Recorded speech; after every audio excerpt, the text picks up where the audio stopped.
नमस्कार दोस्तों, स्वागत है आपका ऑल इन वन क्लासेस में। पिछले क्लास में हमारा टॉपिक था यण संधि। आज का विषय है गुण संधि। तो सबसे पहले इस गुण संधि के नियम हम जान लेते हैं।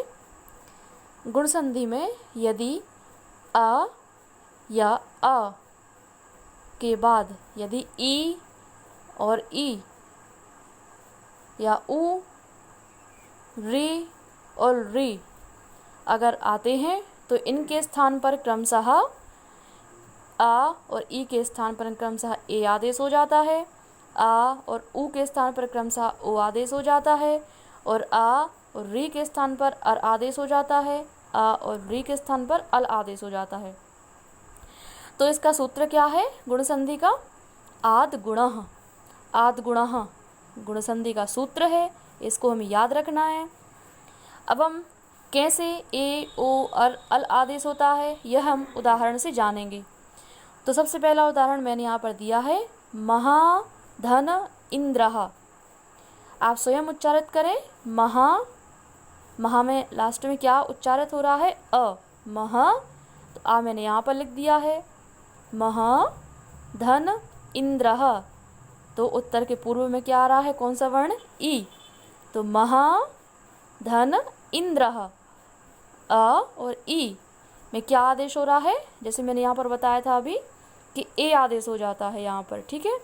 तो यहाँ पर ए आदेश हो रहा है। आद गुणा सूत्र से अ और ई में ए आदेश होगा, तो इसका क्या बनेगा? महेंद्रः। महाधन इंद्रः में ए आदेश होकर के आद गुणा सूत्र से महेंद्रः शब्द बनेगा, ठीक है। अब हम देखते हैं, ऐसे आप इसके और भी उदाहरण ले सकते हैं। जैसे मैंने आपको अभी एक एग्जाम्पल ही यहाँ पर दिखाया हुआ है, तो आप और भी उदाहरण ले सकते हैं, जैसे गणेशः, और भी बहुत से उदाहरण हैं जो आप यहाँ पर ले सकते हैं, ठीक है। दूसरा अभी हमने देखा है ई का उदाहरण, ठीक है। अब हम देखेंगे उ का उदाहरण। तो सेकंड क्या है? पर धन उपकारः। पर में क्या उच्चारण हो रहा है? पर, अ, छोटा अ, ठीक है। पर मैंने यहाँ पर अ लिख दिया है। धन उपकारः, उपकारा में क्या आ रहा है? उ। तो जैसे मैंने अभी आपको बताया था कि अ और उ में क्या आदेश हो जाता है? ओ। ये बहुत इंपॉर्टेंट चीज़ है, इसको बहुत अच्छे से याद रखना है कि इनके स्थान पर कौन सा आदेश होगा, कौन सा वर्ण आएगा, और आ और उ के स्थान पर कौन सा होगा, और आ री के स्थान पर क्या आएगा, और आल री के स्थान पर क्या आएगा। ये बहुत सिंपल चीज़ है और बहुत अच्छे से आपको याद हो जाएगी। मैंने बहुत क्लियरली यहाँ पर लिखा हुआ है, तो बहुत ज़्यादा आपको डीपली सोचने की ज़रूरत नहीं है, बहुत अच्छे से आपको याद हो जाएगी। तो बहुत अच्छे से देख लें और याद कर लें। यहाँ पर गुण संधि होगी। तो पर में अ, धन उपकारः में उ। तो जब आ और उ दोनों मिलेंगे तो यहाँ पर क्या आदेश हो जाएगा? मैंने अभी आपको बताया है यहाँ पर कि आ और उ में ओ आदेश हो जाता है, तो यहाँ आ और उ में ओ का एक आदेश हो जाएगा। तो इसका क्या बनेगा?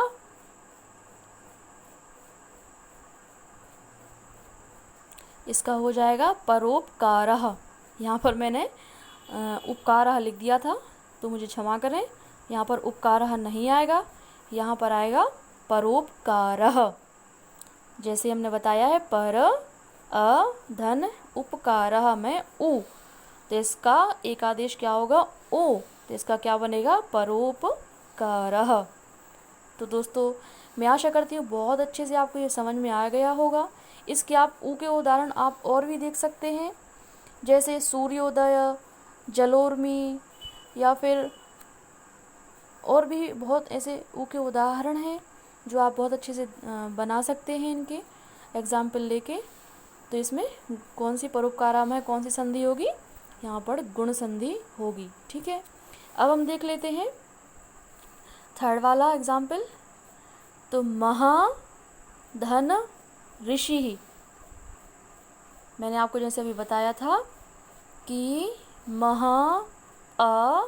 मैंने यहाँ पर लिया है अ, ऋषि में री। तो आ और री का क्या आदेश होगा? यहाँ पर कौन सा आदेश हो रहा है? अर। जैसे मैंने आपको अभी यहाँ पर बताया था कि आ और री में अर आदेश होगा, और आ और री में अल आदेश होगा। ठीक है, तो यहाँ पर क्या हो रहा है, महाधन ऋषि ही, महा में उच्चारण करें तो आएगा बड़ा, और ऋषि ही में उत्तर के पूर्व में कौन सा वर्ण आएगा, री। तो यहाँ पर मैंने री लिख दिया है, तो आ और री में कौन सा आदेश हो जाएगा, अर आदेश हो जाएगा। तो यहाँ पर कौन सी संधि बनेगी, गुण संधि बनेगी, और शब्द आएगा महर्षि ही, महर्षि ही। ठीक है, अब हम देखते हैं फोर्थ उदाहरण, चतुर्थ उदाहरण। ठीक है, तो देख लेते हैं, तव, तव में उच्चारण करेंगे तो अ, तव अ, धन ऋकारः, तो उत्तर के पूर्व वर्ण में क्या आ रहा है, री, और पूर्व के उत्तर में कौन सा वर्ण आ रहा है, अ। तो तव धन ऋकारः, री आ गया। तो यहाँ पर अ और री में मैंने अभी आपको बताया था कि अल आदेश यहाँ पर हो जाता है। तो अ और री में यहाँ पर अल आदेश हो रहा है, तो इसका क्या बनेगा दोस्तों, तवलकारः। दोस्तों अ और री में अल आदेश होकर के इसका बन जाएगा तवलकारः। तो इसमें कौन सी संधि होगी दोस्तों, यहाँ पर गुण संधि होगी। यहाँ पर कौन सी संधि होगी, गुण संधि। तो बहुत ही मैंने आपको सिंपल तरीके से यहाँ पर समझाया है, ज़्यादा रटने की आवश्यकता बिल्कुल भी नहीं है, बहुत अच्छे से आप याद कर सकते हैं। और याद करने की भी ज़रूरत है नहीं, थोड़ा सा ही समझना है कि यहाँ पर आ के स्थान आ और ई के स्थान पर ए होगा, और आ ऊ के स्थान पर ओ होगा, आ री के स्थान पर अर होगा, आ री के स्थान पर अल होगा। इतना याद रखना है कि आ तो सब में एक जैसे ही आएंगे, केवल ई ऊ री और री गुण संधि में उत्तर के पूर्व वर्ण में ई ऊ री जहाँ पर आते हैं तो वहाँ पर ई का ए आदेश हो जाता है, ऊ का हो जाता है, री का अर हो जाता है, री का अल हो जाता है। तो यहाँ पर जहाँ ये ए ओ अर अल आदेश हो रहे हैं वहाँ पर गुण संधि होगी। तो दोस्तों अगर आपको हमारा वीडियो पसंद आया है तो वीडियो को लाइक करें, शेयर करें और चैनल को सब्सक्राइब करना बिल्कुल ना भूलें। और मुझे कमेंट करके ज़रूर बताएं।